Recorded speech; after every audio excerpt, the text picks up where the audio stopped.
Ini nak cerita sikit berkenaan dengan penceroboh tanah, ya. Sebab kebelakangan ini kita nampak banyak berita-berita ya berkenaan dengan penceroboh yang kita bagi lama lah penceroboh. Jadi asal unsurnya, ini penting, ya. Tanah sejak dulu selepas kita merdeka kita kerajaan faham satu negara kalau tanahnya tidak dipegang oleh rakyatnya tetapi dipegang oleh kapitalis, ya, ataupun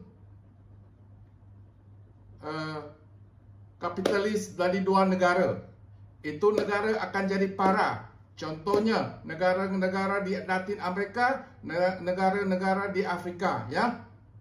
Jadi sekarang kita tinjau balik, ya.